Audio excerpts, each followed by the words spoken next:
Alléluia, soyez bénis, cher peuple de Dieu. Ce mois de juin, notre thème est Dieu. Oui, tout simplement Dieu. Et c'est basé sur Genèse chapitre 1 au verset 1. Au commencement, Dieu. Dieu créa les cieux et la terre. Donc, durant tout ce mois de juin, tout ce que nous allons prêcher va tourner autour du thème Dieu. Amen. Et le thème de cette vidéo est ceux qui accusent Dieu. Effectivement, il y a des gens qui accusent Dieu et ils sont nombreux.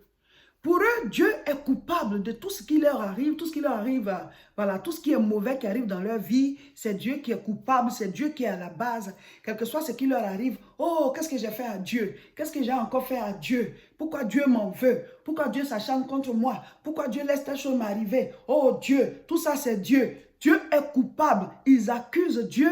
Voilà, ces personnes accusent Dieu en permanence. Je vais commencer par une petite histoire. On ne me l'a pas raconté, moi-même je l'ai vécu. Vous savez qu'ici à Tourcoing, nous avons l'habitude de faire des évangélisations. Voilà. Donc on va de porte en porte, on met soit les prospectus, ou alors on approche les gens si on les trouve devant la porte et on parle du Seigneur, ou bien si c'est au bas de leur immeuble, on leur propose de leur parler de Jésus. S'ils nous donnent quelques minutes, on parle du Seigneur. Et ce jour, j'étais avec une autre sœur de l'église parce qu'on va deux. Quand c'est le jour des évangélisations, on prie, on part deux par deux. Et donc, j'étais avec elle et on a approché une dame au bas d'un immeuble. Là. On lui a donné le prospectus pour dire, voilà, vous pouvez venir prier, n'attendez pas d'arriver au ciel pour rencontrer Dieu. Parce que dans tous les cas, un jour, on va quitter la terre. Et après ça, il y a Dieu. Donc, elle nous regardait et on lui a remis le prospectus, elle a pris. Donc, on a dit, est-ce qu'on peut vous expliquer un peu en ce qui concerne Dieu, vous parlez de Dieu. Elle dit, non, elle n'en a pas besoin. Elle a pris le prospectus, elle va aller lire ça à la maison pour voir s'il faut venir ou on l'invite là. Mais elle n'a pas besoin sincèrement qu'on lui parle de Dieu. Et on dit, ah pourquoi ma chérie? Pourquoi? Pourquoi chère dame? Elle dit non, que Dieu a laissé son fils mourir. On dit, ah bon? Elle dit oui, il était où quand son fils mourait? Donc la soeur avec qui j'étais dit, ah excusez-nous si ça ne vous dérange pas, il est mort de quoi votre fils? Elle dit oui, il a fait un accident grave de moto et il est décédé. Dieu, il était où? Et son fils a fait cet accident et il est décédé. Donc, je lui ai demandé, votre fils, il aimait la vitesse? Elle dit, oui, il aimait la vitesse, mais Dieu aurait pu le protéger. Parce que je lui ai dit que, parce qu'il y a plusieurs personnes qui ont des motos, hein, mais qui sont encore en vie. Voilà, la moto ne tue pas. Ça peut être un accident, même s'il n'a pas fait de vitesse, hein, tournant, bon, quelque chose s'est passé, puis il est décédé. Mais, en général, les jeunes, là, quand ils sont en moto, là, voilà, ils ont une manière de conduire qui fait qu'ils meurent avant le jour. Et ça, ce n'est pas Dieu qui est responsable de ça. Elle dit, mais oui, mais il est tout puissant, non? Il aurait pu empêcher. Dieu, il est où? Et puis son enfant est mort. Et je lui ai dit, mais Dieu était où quand l'enfant il est né? C'est Dieu qui vous l'a donné, l'enfant. La moto, là, qui a acheté? C'est l'enfant ou bien vous l'avez aidé aussi à acheter? Quand votre fils conduisait avec vitesse, là, pourquoi vous ne l'avez pas conseillé? Est-ce que Dieu peut l'empêcher? Est-ce que Dieu peut vous empêcher de faire ce que vous voulez faire? Que Dieu nous a créés libres. Madame, Dieu nous a créés libres. Si vous dites tout de suite que vous allez aller dans tel endroit, est-ce que Dieu peut dire non? Il ne peut pas dire non. Parce que votre vie vous appartient. Maintenant, celui qui veut l'écouter, sa parole est là. Si tu marches selon sa parole, tu vivras. Maintenant, si tu veux en faire à ta tête, tu as les résultats. C'est comme si tu prends du poison, tu bois, puis tu dis que Dieu, il est où? Et puis il t'a laissé mourir de ce poison. Mais c'est toi qui l'as bu. Il a conduit peut-être sa moto avec vitesse. Et vous tenez Dieu responsable de ça. Elle dit non, non, non, elle ne peut pas écouter. Vraiment, elle est désolée, mais Dieu, vraiment, s'il existait là, pourquoi tout ça là allait arriver? Aujourd'hui, voici son fils qui est parti. Elle est là maintenant avec sa seule fille. Ils étaient deux, elle est partie. Vous voyez, c'est comme ça, c'est une mentalité. Pourtant, Dieu a permis qu'elle-même naisse. Pourtant, Dieu a permis qu'elle ait vieilli jusqu'à cet âge. Elle n'est pas morte d'accident de moto. Dieu a permis qu'elle ait même 2 enfants. Il y en a qui n'en ont même pas du tout. Dieu a permis que ces enfants grandissent. Il y en a qui ont perdu les enfants en bas âge. Et maintenant, la moto, c'est eux qui sont allés acheter. Je ne dis pas que forcément, peut-être c'est par vitesse qu'il est décédé. Hein, mais elle a dit que son fils il aimait la vitesse, mais Dieu aurait pu empêcher. Donc les gens, ils se disent que tout ce qui est malheureux là, c'est Dieu. Mais quand c'est heureux, ils oublient Dieu aussi. Il t'avait donné des enfants, non? Est-ce que tu lui as dit merci pour ça? Toi-même, tu as envie jusqu'à cet âge. Est-ce que tu lui dis merci pour ça? Le fait que tu respires chaque matin pendant qu'il y en a qui ont ton âge qui sont morts là. Tu lui as dit merci pour ça. Donc quand c'est bon, on ne le remercie pas. Mais quand quelque chose paraît mauvais là, allez tout de suite, on insulte Dieu. On le tient coupable. Donc il y a des gens sur cette terre qui sont révoltés contre Dieu, comme si Dieu a des comptes à leur rendre. La Bible dit c'est un bon Dieu. Et tout ce que Dieu a créé est bon. Tout ce qui arrive comme malheur sur la terre, ce n'est pas Dieu qui fait venir. Ce n'est pas Dieu qui fait venir. Mais il y a des gens qui tiennent Dieu coupable de tout ce qui leur arrive comme malheur. Comme si lui, il est là, Dieu. Et puis il est content de nous voir souffrir. Il est content de nous voir souffrir. Il est content de voir la misère, les problèmes nous arriver, puis lui prendre plaisir. Non. Dieu n'est pas coupable de tout ce qui nous arrive. Hein. Tout ça, c'est le salaire du péché. Le monde est en dysfonctionnement. C'est comme un virus qui est rentré dans un ordinateur, bien dans un logiciel. Donc, ça fonctionne autrement. Il y a aussi un jeune monsieur à qui son ami chrétien parle de Dieu tous les jours. Voilà, ils sont très amis et celui-ci, les dimanches, il est à l'église. Donc, il dit à son ami là aussi de mettre Dieu dans sa vie, qu'on ne peut pas vivre comme ça sans Dieu. Donc, chaque fois, il exhorte son ami parce que, voilà, c'est son ami de longue date, mais lui, il est chrétien. Et chaque fois, voilà, quand il l'invite même à l'église, il n'a pas envie de partir et tout ça. Et on dit que dans cette crise de coronavirus là, ce jeune-là a perdu sa mère. Maintenant, c'est fini. Chaque fois que celui-là lui parle de Dieu, ah non, non, non, non, écoute, il ne faut pas me parler de Dieu. Il était où quand ma mère mourait du coronavirus? Il était où quand ma mère était branchée? Il était où? Il était où? Il était où? Donc le jeune lui dit, mais entre nous, il y a longtemps, moi, je te parle du Seigneur.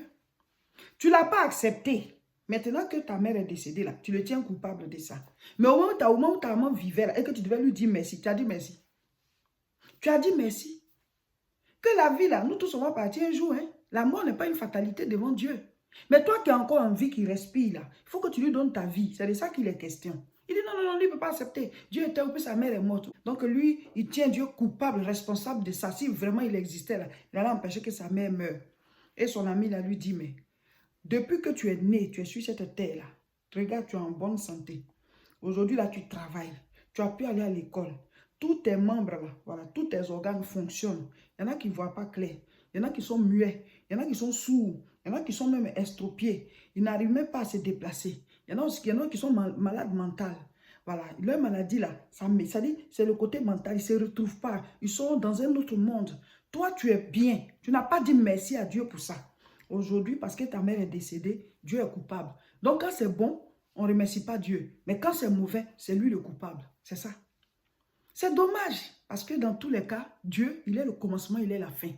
Il te donne la vie. À la fin, tu vas rendre compte. Ce n'est pas Dieu qui est à la base des malheurs sur cette terre. Quand Dieu nous a créés là, ce n'était pas prévu qu'on meure comme ça. Hein. Il a créé Adam et Ève, il les a mis dans un jardin et il a donné tout ce qu'il faut. Mais tout pouvoir a une limite. Il dit, voilà, je vous mets ici, mais ne sortez pas. Sortir, c'est désobéir. Si vous prenez ça, vous désobéissez, vous allez vous retrouver de l'autre côté. Donc, sortir, c'est désobéir. Dès l'instant où tu as désobéi, tu t'es retrouvé de l'autre côté. Dieu t'a donné la limite. Ne saute pas la limite, parce que là, tu es dans une autre dimension. Si vous mangez ce fruit-là, vous allez vous retrouver dans la vie et la mort. C'est-à-dire que vous allez vous retrouver dans un monde où le bien et le mal cohabitent. Donc, vous allez vivre et après, vous allez mourir. Ce n'est pas la faute à Dieu. Maintenant, Jésus est venu nous a ramener à Dieu. Nous acceptons Jésus-Christ pour avoir maintenant cette vie où on ne meurt plus, que Dieu nous avait donné à l'origine. C'est ça qu'est la vie éternelle. Jean chapitre 3. Jean chapitre 3, verset 16. Car Dieu a tant aimé le monde qu'il a donné son Fils unique, afin que quiconque croit en lui ne périsse point, mais qu'il ait la vie éternelle. Voici ce que Dieu a fait. Donc, dans tous les cas, on va tous partir. Mais pendant que tu es sur la terre, il faut que tu acceptes Dieu dans ta vie pour qu'il marche avec toi. Peut-être que si sa mère était chrétienne, peut-être qu'elle ne serait pas morte à cause de la prière. Peut-être aussi qu'elle serait morte parce que c'est Dieu qui choisit voilà, la date du départ de chacun. Mais on ne va pas s'asseoir là pour accuser Dieu à tort, pour peu de choses, c'est lui, c'est lui. Et quand ça va, on s'en fout de lui. Quand ça va, on s'en fout de lui. Dieu peut te dire, tu pars, c'est ton jour aujourd'hui. Dieu peut te dire, je te laisse vivre. Voilà, pendant longtemps, tu vas mourir rassasié des jours. C'est lui qui est Dieu. Mais à l'origine, c'est lui qui t'a donné la vie. Est-ce que tu as demandé à venir sur la terre? Alors, j'aimerais parler à tous ceux qui ont cette tendance-là, voilà, d'accuser Dieu.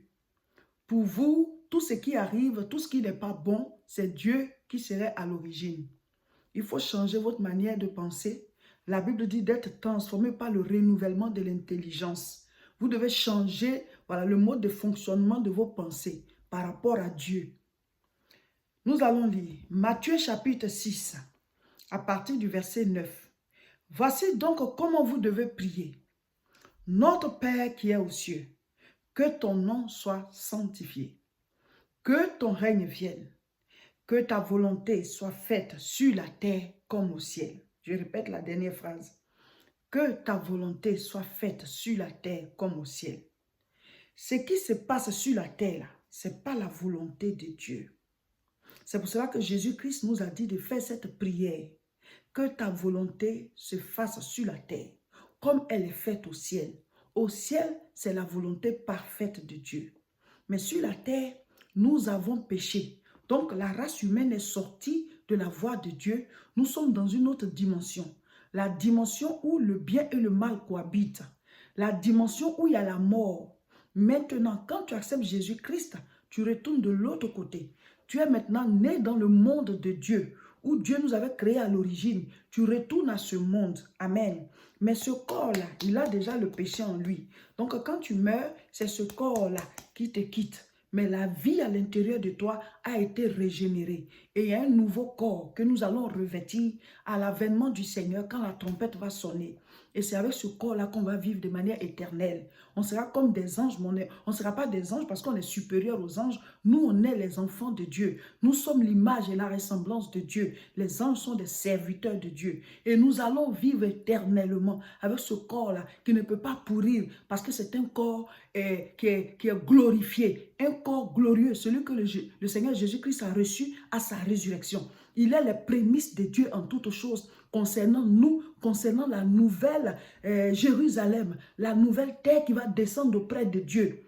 Vous voyez, le premier Adam, nous sommes ses descendants. Nous avons hérité du péché, nous avons hérité de la mort. Maintenant, il y a un deuxième Adam que Dieu a envoyé, c'est Jésus-Christ. Quiconque l'accepte naît dans l'autre monde là. Tu es né d'un homme et d'une femme, tu es dans ce monde de péché et de souffrance. Maintenant, il y a un monde éternel. Mon frère, la Bible dit, heureux ceux qui ont cru sans avoir vu. Ceux qui croient comme des enfants, parce que le royaume de Dieu est à eux. Il y a des gens qui veulent voir avant de croire. La Bible dit, Christ est les prémices de la vie à venir. La vie qui vient là, il est les prémices. Donc, quand tu acceptes Jésus, tu es né dans le royaume de Dieu. Ce royaume où on va vivre de manière éternelle. Il n'y aura pas de pleurs, il n'y aura pas la mort, il n'y aura pas de souffrance. Tout ça, ça ne sera pas là parce qu'on sera avec Dieu. Alléluia. C'est parce que nous avons exclu Dieu de nos vies par le péché. Dieu ne peut pas rester là où il y a le péché. On l'a exclu de nos vies par le péché. C'est pour cela qu'on souffre, c'est pour ça qu'il y a la mort, c'est pour ça qu'il y a toutes ces choses. Donc, ce n'est pas Dieu qui est responsable de ça. Est-ce qu'au ciel, il y a tout ça? Non, mes frères, mes soeurs, c'est trop facile de vous asseoir pour accuser Dieu. Hein? Parce qu'au dernier jugement, tes propos ne vont pas tenir. Ta thèse ne va pas tenir. Tout ce que tu vas dire là, ça ne va pas tenir. Parce que Dieu, il va faire sortir ce qui est caché. Ce que chacun de nous fait en cachette là. Et puis qui fait que tu seras coupable. Ça dit, toi-même, tu vas dire, ouais, je suis coupable. Tu vas reconnaître que tu es coupable. Mon frère, ma soeur, rien ne justifie qu'on accuse Dieu. C'est nous-mêmes qui sommes à la base de nos malheurs. C'est nous, le salaire du péché, c'est la mort. Maintenant, Dieu lance toujours l'appel. Venez à moi, il nous donne une nouvelle chance. Venez à moi, vous tous qui êtes fatigués et chargés, je vous donnerai du repos. Ne tenons pas Dieu responsable, coupable de nos fautes, de nos problèmes. Il est de notre côté et il est avec nous et il combat. Il dit de venir à lui et ensemble, on va affronter les situations de la vie. Donc, je vous lance l'appel. Donnez vos vies à Dieu en acceptant Jésus-Christ. Nul ne vient au Père que par lui. Amen. Voilà, chers frères et sœurs, nous avons commencé en force le thème Dieu. Ah oui, durant tout le mois de juin, on sera édifié sur ce thème-là, Dieu. Alléluia. Et ce samedi, à la grande croisade de prière à Aubervilliers, il sera question de cela. Le thème Dieu. Nous allons parler de la part du Seigneur, nous allons parler de Dieu et nous allons prier. Mes frères, mes sœurs, il y a des choses, c'est-à-dire, il y a des situations qui ne sont décantées que par la prière. Tu vas, depuis là, ça ne marche pas. Comme Pierre qui a jeté le filet et il n'y a pas de poisson. Mais quand Jésus-Christ a fait son entrée dans sa barque, là où il n'avait pas eu de poisson, il a fait une pêche miraculeuse. À cause de ce que Pierre est entré en contact avec la vie éternelle. Nous sommes l'église La Moisson de France. Nous prions à Tourcoing. Voici l'adresse, rejoignez-nous tous les dimanches à partir de 10 h. Tous les mercredis à 12 h, nous faisons les prières en ligne. 12 h heure de France. C'est sur nos chaînes. YouTube, c'est La Moisson TV et Facebook, c'est Réseau International Richesse.